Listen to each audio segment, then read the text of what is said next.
नमस्कार, आप देख रहे हैं न्यूज स्टेट और मैं हूं आपके साथ प्रीति भारद्वाज। पहलगाम हमले के बाद से दोनों देशों के बीच बहुत कुछ बदलता जा रहा है, जिसका असर दोनों तरफ रहने वाले लोगों पर पड़ रहा है। दोनों देशों में आने जाने पर रोक लग गई है, सीमाएं सील हो रही है, एक दूसरे के नागरिकों को निकाला जा रहा है जो वीजा पर आए हैं। लेकिन क्या किसी के लिए इतना आसान है लौट जाना? कितनी मुश्किलें आती है सोचा नहीं जा सकता।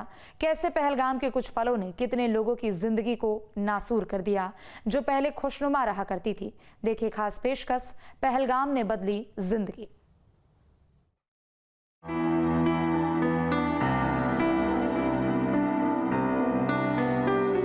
मेरठ की बेटी और पाकिस्तान की बहू सना की जिंदगी इन दिनों मुश्किल में है। सरधना के मोहल्ले घोसियान निवासी पीरुद्दीन की बेटी सना कुछ दिन पहले ही 45 दिन के वीजा पर कराची से भारत आई थी, लेकिन पहलगाम हमले के बाद दोनों देशों के बीच रिश्ते तल्ख हुए तो दोनों मुल्कों के बीच आवाजाही बंद हो गई।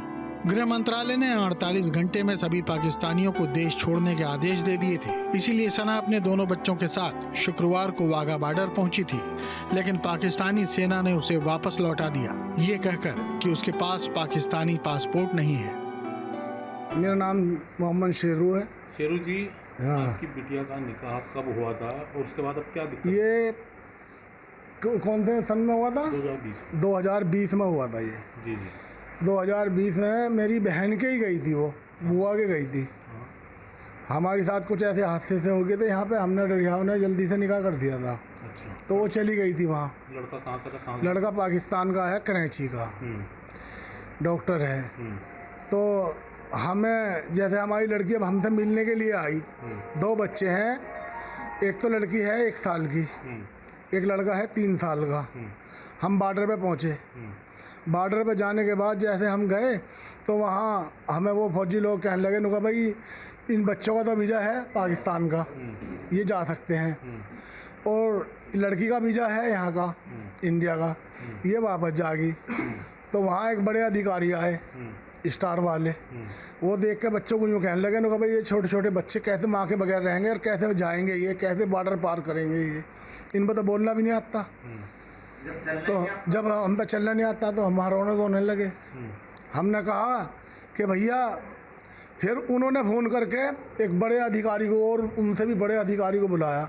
वो सादी वर्दी में आए, वो देख के यूँ कहने लगे आप जा सकते हो, बिल्कुल घर वापस चले जाओ, इनको लेके कोई समाधान होगा और हम ये तुम्हारी बच्ची वहाँ चली जाएगी। दरअसल सन 2020 में सना की शादी पाकिस्तान के डॉक्टर ताहिर से हुई थी।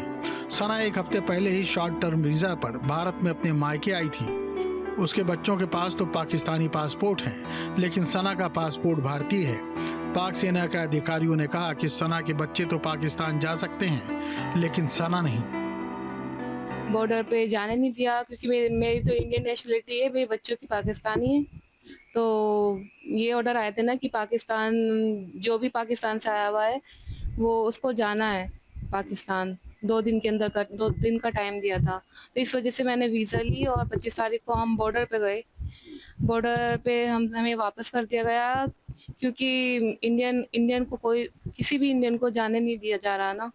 तो मेरी नेशनलिटी इंडियन है, इस वजह से मुझे जाने नहीं दिया। मेरे एक साल की बेटी है और 3 साल का बेटा है, वो मेरे बगैर पाकिस्तान नहीं जा सकते और मैं यहाँ, वो बच्चे यहाँ नहीं रुक सकते और मैं वहाँ नहीं जा सकती।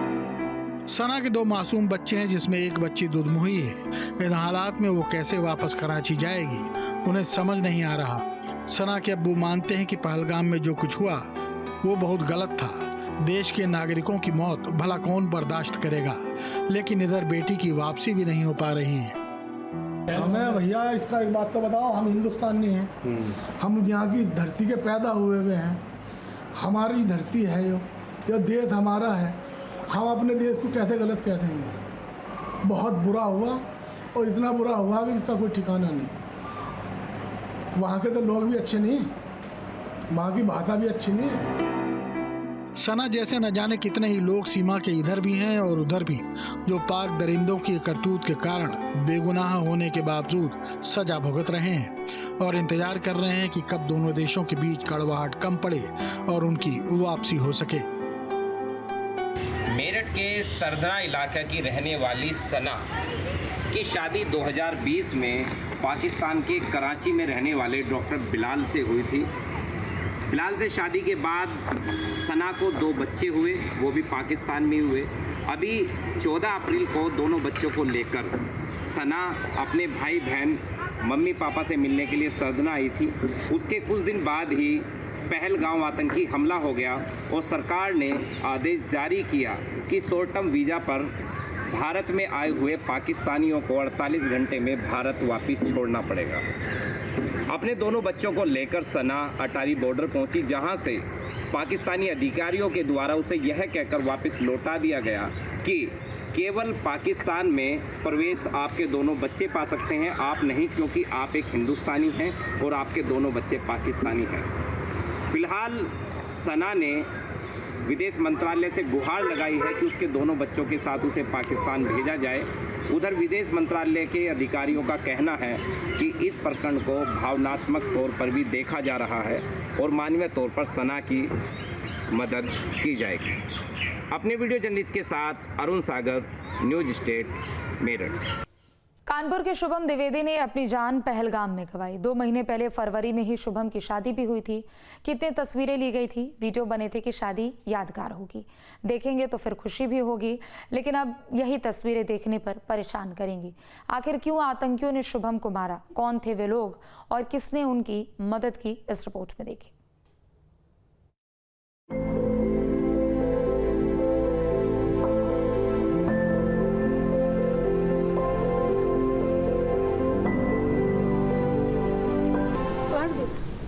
पहली गन उसी पे चलाई, उसके बाद 70 लोगों को मार दिया।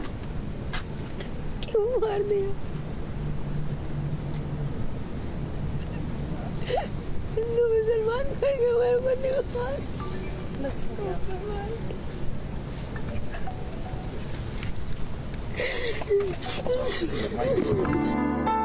कानपुर के शुभम द्विवेदी और उनकी पत्नी ऐशान्या और उनके परिवार के 11 सदस्य पहलगाम इसीलिए गए थे कि जिंदगी की मसरूफियत में साथ रहकर हंसी खुशी से रहने के लम्हे न जाने फिर कब मिलेंगे, अभी मौज कर ली जाए। लेकिन इस बात का भी एहसास नहीं था कि ये लम्हे उनकी जिंदगी से इतनी जल्दी गुम हो जाएंगे। शुभम के परिवार के साथ उस समय शुभम की बहन आरती और उसके पति भी साथ थे, लेकिन वो घटना के वक्त इत्तेफाक से वहाँ नहीं थे क्योंकि आरती की तबीयत ठीक नहीं थी। 11 लोग गए थे एक फैमिली ट्रिप पे वहाँ पे कश्मीर में, और वो हमारा लास्ट डे था पहलगाम का। तो पहलगाम हम लोग गए, हम लोगों ने 11 बुक कर लिए थे। खच्चर जो जाते हैं, घोड़े जिनको बोलते हैं, वो ऊपर जाते हैं, हम लोग को लेके जाते हैं मिनी स्विट्जरलैंड जिस जगह को बोलते हैं। तो हम लोग 11 लोग निकल गए, बट मुझे मन नहीं कर रहा था जाने का ऊपर, बट फिर भी मैं थोड़ा आधे रास्ते तक गई और फिर मैंने अपने हस्बैंड को बोला कि नहीं मैं नहीं जाऊँगी, मुझे बहुत डर लग रहा है, मुझे घबराहट हो रही है, मैं नहीं जा पाऊँगी। तो मैं, मेरे हस्बैंड और मतलब 4 लोग और, मतलब हम 6 लोग नीचे आ गए वापस, और जो 5 लोग बचे थे वो लोग ऊपर चले गए। लेकिन आरती को आराम का मौका भी नहीं मिला और जल्दी उसके पास फोन आ गया कि भैया को गोली लगी है। और उसके बाद हम लोग जब नीचे ऐसे चाय नाश्ता मैंने अपने पेरेंट्स लोगों के लिए मंगवाया, तो एकदम से कॉल आया भाभी का कि भैया को गोली लग गई। और हम लोग को तो कुछ समझ नहीं आ रहा था, और हम लोग वहाँ पे भाग रहे, दौड़ रहे, सबसे पूछ रहे कि क्या हुआ है ऊपर, क्योंकि वो तो लोकल्स है ना, उनको तो आइडिया होना चाहिए कि ऊपर क्या होता है, उनके पास तो नंबर भी होने चाहिए। बट उन्होंने बोला क्या कुछ होता नहीं है, ऐसी चीज़ें आप अफवाह फैला रही हैं। और पुलिस स्टेशन भी हम लोग गए थे जब जस्ट बगल में था, तब भाभी नहीं आई थी, मतलब उन्होंने कॉल पे बताया था। तो उन्होंने बोला नहीं ऐसा कुछ नहीं हुआ है, ये अफवाह है और आप जाइए यहाँ से। और बस यही सब होता रहा। उसके बाद भाभी आई, भाभी ने खुद बताया कि उनके हाथ में ही गोली लग के वो खत्म हो गया है। आरती के मुताबिक जब उससे खच्चर वाले ऊपर जाने के लिए बार बार पूछ रहे थे और परिवार की जानकारी मांग रहे थे, उस वक्त तो उसे थोड़ी हैरानी हुई थी, लेकिन इतना भी नहीं सोचा था। जो ऐसे देखे तो हम लोग को बहुत सारी चीजें ऐसे लग भी रही हैं कि हाँ मे बी वो ऐसे प्री प्लान भी हो सकता है, क्योंकि जब हम लोग जा रहे थे ऊपर तो वो लोग मतलब पूछ रहे थे सबसे, जैसे मेरे से पूछा था कि आपका कपल कहाँ है, मतलब आपका पार्टनर किधर है, और फिर मेरे को पूछा कि भाभी की तरफ इशारा करके कि इनका पार्टनर किधर है। तो ऐसे करके उन्होंने पूछा था कि पार्टनर किधर है, पार्टनर साथ में चलना। लेकिन जो होना था वो तो हो गया। शादी की जो फोटो एल्बम और वीडियो परिवार वालों ने ये सोचकर बनवाए थे कि इन्हें देखकर खुशियों के पल को फिर से जी लिया जाएगा। अब यही फोटो और वीडियो देखकर उनकी आंखों से आंसू गिरना नहीं रुकेंगे, ये सोचकर कि आखिर क्यों इतनी जल्दी चला गया शुभम। अभी तो ऐशान्या ने सपने सजोए थे जिंदगी का साथ निभाने के, और अब क्या हो गया। जिंदगी एक पल में ही कितना बदल जाती है और इंसान बेबस देखता रह जाता है। Team news state. कश्मीर में भारतीय सेना ने आतंकियों को पहलगाम हमले का जवाब देना शुरू कर दिया है। पिछले 48 घंटों से 10 आतंकियों को घरों को उनको उजाड़ दिया गया है। देखिए ये रिपोर्ट।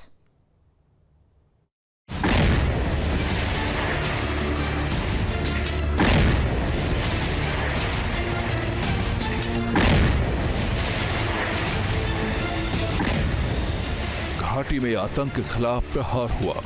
आतंकियों के ठिकानों पर बमों का बौछार हुआ।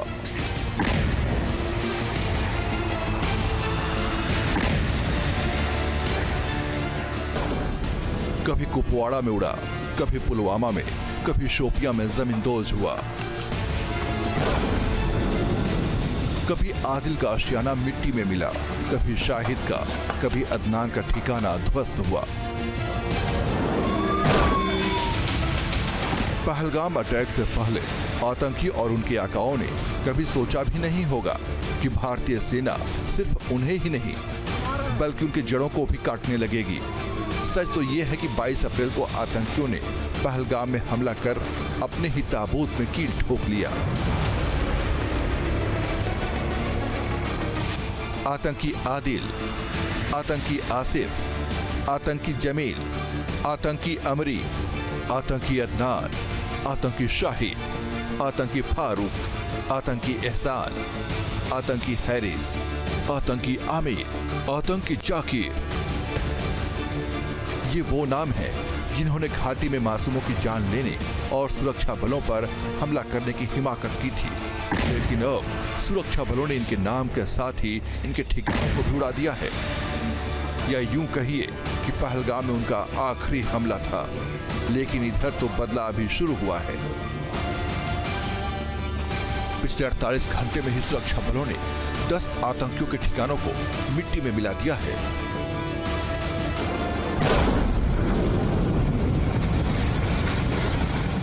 सबसे ताजा एक्शन नॉर्थ कश्मीर के कुपवाड़ा में हुआ, जहां लश्कर के आतंकी फारूक तिदवा के घर को सुरक्षा बलों ने बारूद से उड़ा दिया। आईडी ब्लास्ट से आग का एक गुबार उठा और चंद सेकंड में ही आतंकी फारूक के घर के परखच्चे उड़ गए। आतंकी फारूक सेना के डर से पाकिस्तान भागा हुआ है। घाटी में बेगुनाहों के खून बहाने में उसका बड़ा हाथ रहा है।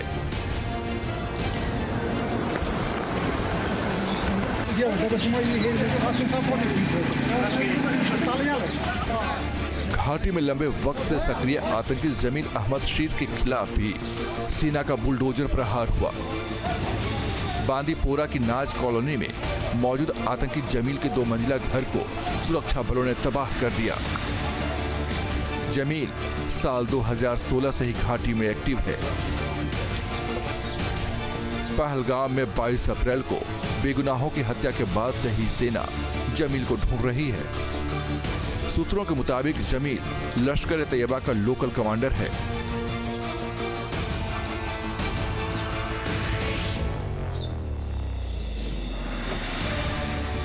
सुरक्षा बलों ने आतंकी अदनान शफी के घर को भी नेस्तनाबूद कर दिया। शोपियां के वंडीना जौनापोरा इलाके में आतंकी अदनान का घर था। शनिवार देर रात सुरक्षा बलों ने उसका घर भी मिट्टी में मिला दिया। अदनान शफी पिछले साल लश्कर तैयबा में शामिल हुआ था और तब से वो घाटी में सक्रिय था। आतंकी अदनाना साल 2024 से ही सेना के रडार पर है।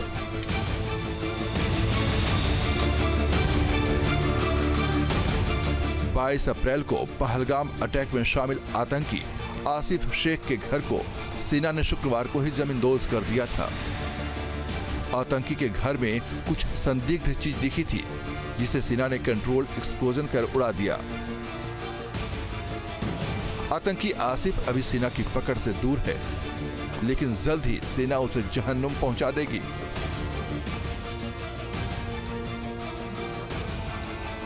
पहलगाम अटैक में शामिल आदिल के घर को सेना ने नेस्तनाबूद कर दिया। पहलगाम आतंकी अटैक में सबसे पहले आदिल का ही नाम आया था। उसका एक स्केच भी सामने आया था। आदिल लश्कर-ए-तैयबा का एक्टिव मेंबर है। आतंकी आदिल साल 2018 में वैध तरीके से पाकिस्तान की यात्रा की थी। उस दौरान उसने आतंक की ट्रेनिंग ली थी। पिछले साल घुसपैठ के जरिए वो भारत में दाखिल हुआ और दक्षिणी कश्मीर में लश्कर के इशारे पर आतंकी गतिविधियों को अंजाम देने लगा।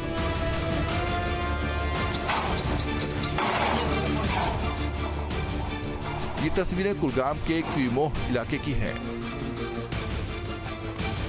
और ये मिट्टी में मिल चुका ये घर उस आतंकी का है जो घाटी में मासूमों का खून बहाता था, जो भारतीय सेना पर हमले करता था। ये घर आतंकी जाकिर गनी का है। जाकिर साल 2023 में लश्कर में शामिल हुआ था और तब से वो सुरक्षा बलों के रडार पर था।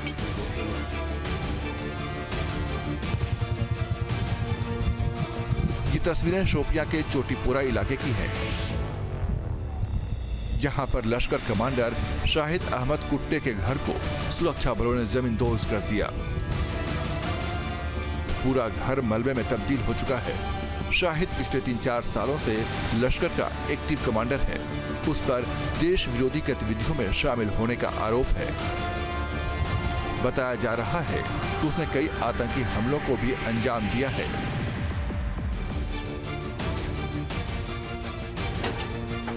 पुलवामा में सुरक्षा बलों ने जैश ए मोहम्मद के आतंकी एहसान उल हक के घर को मिट्टी में मिला दिया। एहसान के इस 2 मंजिले घर को सुरक्षा बलों ने आईईडी का इस्तेमाल कर उड़ा दिया है। आतंकी एहसान कई सालों से लश्कर का एक्टिव कैडर है। साल 2018 में उसने पाकिस्तान जाकर आतंक का पाठ पढ़ा था।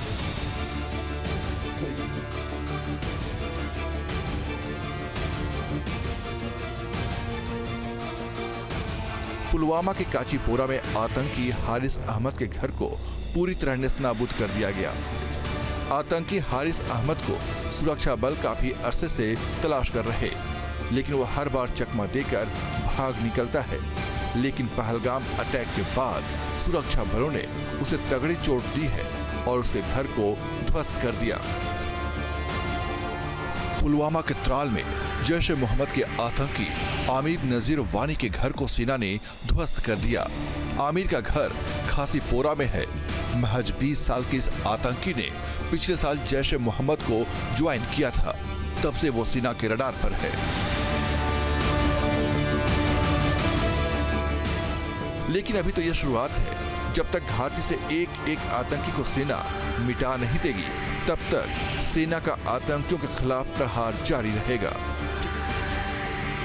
न्यूज नेशन अब व्हाट्सएप पर खबरों के ताजा अपडेट के लिए न्यूज नेशन के इस QR कोड को स्कैन करें।